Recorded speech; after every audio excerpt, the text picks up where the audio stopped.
Market Solapur मधल्याबद्दल त्यांनी भाष्य केलेलं आहे. तर उमेदवार असल्यामुळं मला बोलावं लागणार आहे. 13 तारखेला या दत्तनगर मधल्या मंदिरामध्ये कोटेच्या वतीनं देव संकटात आहे अशा पद्धतीचं मतदारांना बिंबवण्याचा प्रयत्न झाला. त्या विरोधात आम्ही तक्रार दिली, त्याची चौकशी झाली आणि गुन्हा नोंदवण्यात आला. दुसरा प्रकार, त्यांनी कमटम नगरमध्ये जवळजवळ 1500 लोकांना जेवण देण्याचं त्यांनी योजना आखली होती. आमचे कार्यकर्ते आणि नेते तो रेड केला. स्वतः पोलिसांना मी पाचारण केलं.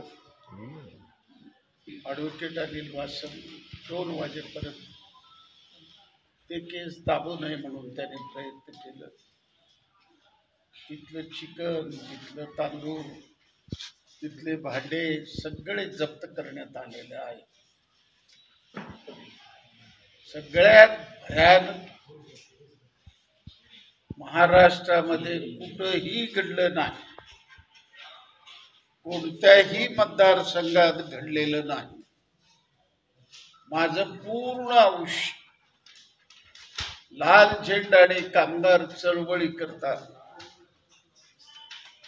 घालवलेला आहे आणि मरेपर्यंत मी लाल झेंडा आणि कामगार चळवळ मी सोडणार नाही आहे. अनेकदा विधानसभेत तावून सुलाखून मी ती खिंड लढवलेली आहे. असं असताना मध्यरात्री आडम मास्तरने ख्रिश्चन धर्म स्वीकारला, पद्मशाली समाजाला वाऱ्यावर सोडलं. आता ते अशक्त झालेले आहेत, त्यांच्या हातून काम होणार नाही आहे. अशा पद्धतीचं खोटं नाटक गलिच्छ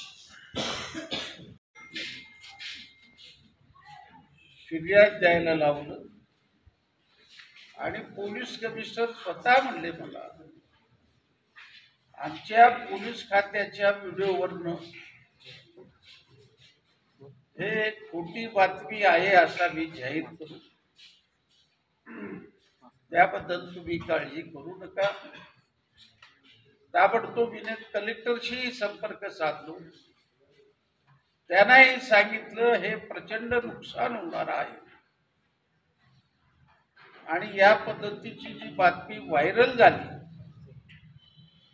त्यामुळं लोकांमध्ये एक संभ्रम आहे.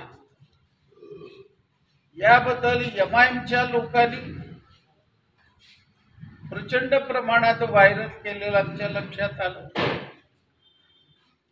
भारतीय जनता पक्षाच्या लोकांनी कामगारांमध्ये प्रचंड प्रमाणात व्हायरल केलेलं समजून आलं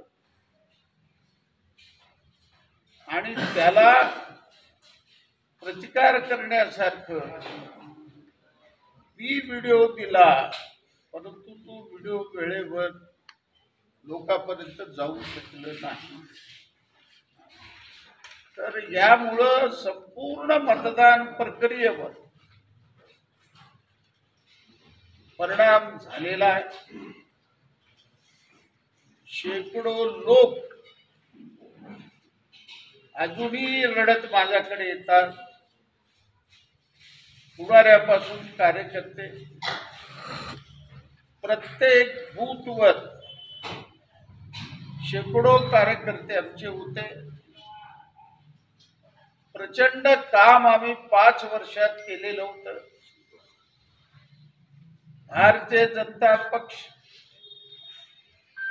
आणि त्यांची जी युती आहे त्या विरोधात प्रचंडपणे रस्त्यावरची लढाई